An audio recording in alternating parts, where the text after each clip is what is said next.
Right then, this is a quick walk around video, and this is actually for my wife's CR-V. It's time to sell, unfortunately. It's a lovely car, this one.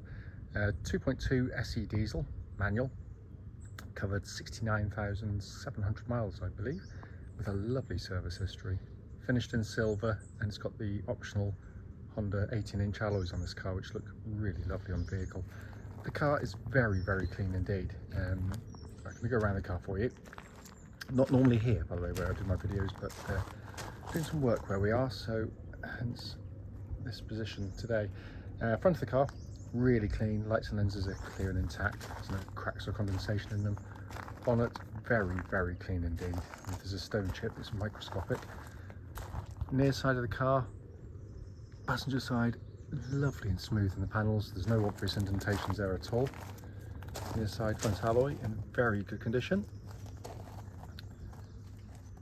Work on this side, really nice. There will be, I mean, if you look really close, I'm sure there's a sort of light little brush mark, but we're talking minuscule. It's lovely and clean. This side of rear alloy, again, generally very good. And then around the back of the car, try not to get attacked by the bush behind me.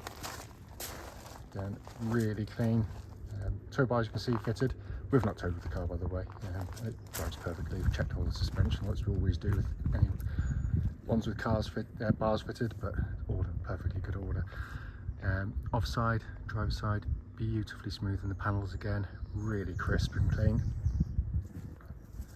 Side rear alloy, generally good. A few little marks on this one, but you know, nothing that detracts, and certainly for a 10-year-old car, these alloys are far better than most. The remaining panel works lovely.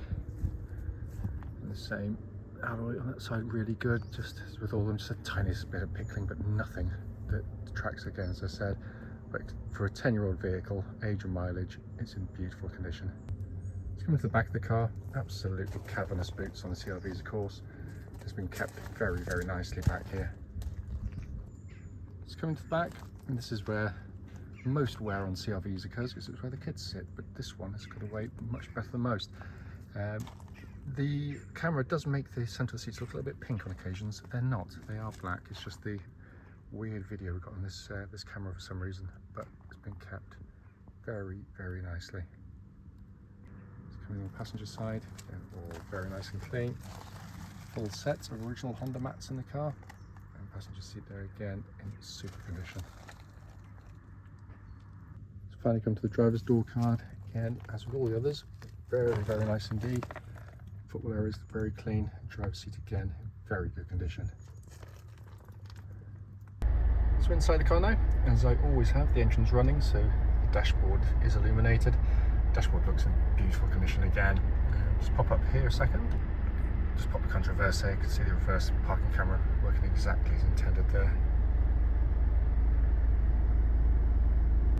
Just coming to the dash binnacle, 69,749 miles. There are no warning lights on the dashboard at all. Finally, just to show you, owner's manual pack and lock and wheel nut key, all here and present with the car.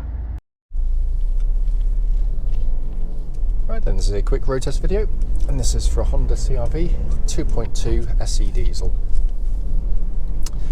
Car's registered EK62UGL, and the mileage, start of the road test, is 69,749. The reason for all of our videos, and especially this road test section, is to ensure that if anyone's online looking at any of our cars, they get to see the very car advertised actually in operation. As always, the reason we feel it's important is because, like far too many people, we've been to see cars which have looked absolutely fine in photographs or description, but only to get there and find out it's got an obvious fault that shows up when you drive the car. Also done on these very quiet country roads in this absolutely beautiful part of Gloucestershire. And this actually forms part of the road test route we take our customers on, so the hope is it'll be representative of what you feel yourself should you be offered a test drive in the car. So coming to this car, as you know from the walk around section, this is actually my wife's car. Every now and again our cars come up for sale, so it's bought from us personally, but obviously we put a warranty on through the company. But we obviously know this car very, very well indeed, but rather than take my word for it, here it is in operation. Engine starts instantly, of course, and settles to a smooth, even idle. There are no warning lights on the dashboard at all, or have there ever been whilst we've owned the car, whilst in, relating to the engine or any other part of the car for that matter. Temperature gauge running at a third, which is exactly where it's meant to be on a Honda vehicle, by the way. The engine is a brilliant diesel engine in every single way. It's got all the trademark Honda qualities of being very reliable and very long lasting with good regular maintenance. But on top of that, it's just a lovely engine to use day in, day out. I do apologise, it's a lovely morning, bit of a low sun and a wet road means it can be a bit glary, so it does get a bit like that, but I only apologise. But yeah, the engine's fabulous, because unlike so many turbo diesels, especially small capacity ones, when you get in them and drive them, they can feel plenty quick enough, but the power band tends to be quite narrow, so you get lots of power given to you by a nice big turbo, but then they tend to die away. This has such a broad spread of power and such smooth power as well. It's one of the smoothest, quietest diesels you're going to use, helped by the fact that Honda incorporates a balancer shaft inside the engines to smooth them out, and also inside the engine is a timing chain, not a timing belt, so they don't need changing, and it's also a much better way to join top and bottom of an engine, in my most humble of opinions. Engine then feeds through into clutch and gearbox. Clutch is absolutely fine, bike point's good, it's nice and smooth in operation, and then on to one of the best gearboxes you're going to use in any SUV. First of all, the positioning of the gear lever is absolutely perfect, hand falls naturally to it. The plane of change in terms of the angle is again perfect, but it's so short and throw, so snappy, so mechanical in feel. It feels, this isn't a sports car, but it does feel like a nice sporty gearbox to use.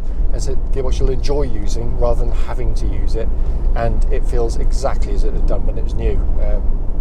They generally show zero wear, in all honesty. And then we come on to the steering and chassis. The Honda CR-V has been the best-selling SUV in the world for many years, and it's obvious as soon as you drive the car as to why.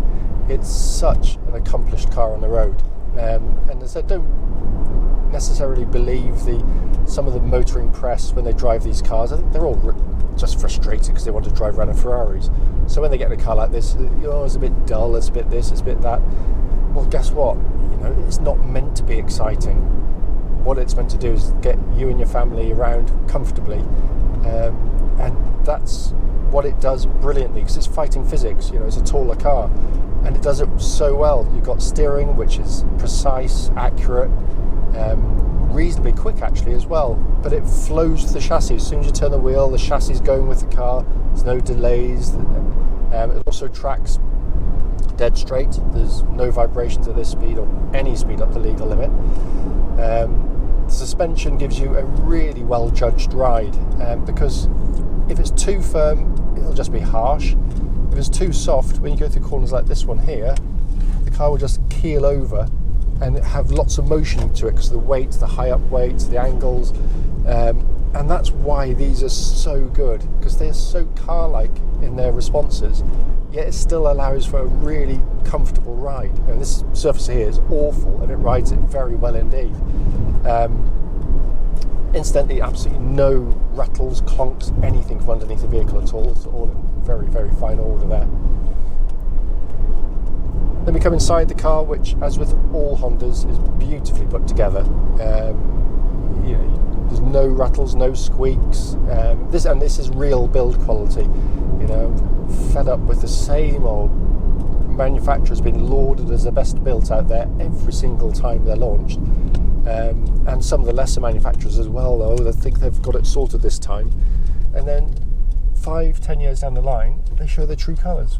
Squeaky rattle boxes, things falling off them, and the press come back to Honda and go, oh yeah, they are rather well made, aren't they?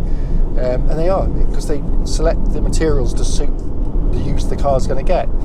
So rather than go for lots of soft squidgy stuff, it has got some softer touch plastics, but a lot of it's this is all nice soft touch, but then slightly harder down here. But that's got to be resistant to sort of people knocking them with their feet, kids in particular in CR-Vs. and it's just brilliantly designed. It's also a lovely place to sit because you've got fantastic visibility throughout the car. So when you're on the open road, you don't feel intimidated by it. You've got huge wing mirrors to help you with lane changing and manoeuvring the car as well. But also the dash is quite low down onto the in the car, so again you can look forward and actually see the bonnet of the car, which is a minor miracle.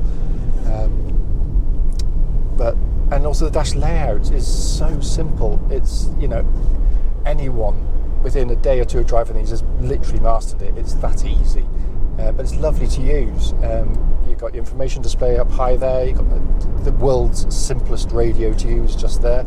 That incorporates hands-free telephone, by the way, by Bluetooth, of course. Then below that, you've got your digital climate controls, and it's dual zones, so you can have different temperatures side to side, and that blows out absolutely ice cold air. Obviously, we've been using it regularly. What videos will never get across to you is this. It's just the quality of every button and every switch has a satisfying, beautifully engineered feel to it. Again, Honda do that so well. And then the dash binnacle in front is simple, legible, and just easy to take the information in. And then finally you've got this lovely small diameter leather bound steering wheel, which, like the rest of the cars, in beautiful condition in here. So they normally aren't after 10 years, in fairness. They've normally been very heavily used, and even Honda can't, you know, despite being very well built, you know, they can be abused, but this one hasn't. Finally, the one button you will not get in the CR-V is a four-wheel drive button, even if it's got it, as this one has, because again, Honda worked out right at the launch of the very first CR-V, which I was at when I worked for Honda, that most people will be driving as I am right now. We don't need four-wheel drive. It's a complete waste of energy and fuel. So basically, it runs in the most efficient way possible, front-wheel drive, two-wheel drive, pretty much the whole time.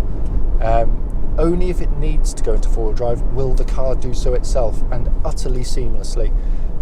So if you can imagine pulling away on sort of snow, mud or ice, front wheels start to lose grip, and before you could humanly react, the traction controls picked up on it and brought in your rear wheels to give you four-wheel drive, and it is brilliant in operation.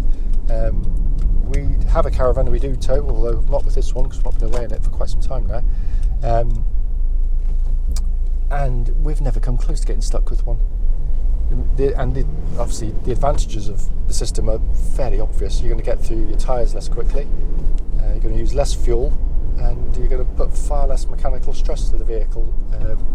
So much so that in, crikey, nearly 3 decades now, selling literally thousands, by the way, of CR-Vs, we've never so much as put a spanner on any four-wheel drive system that I can remember.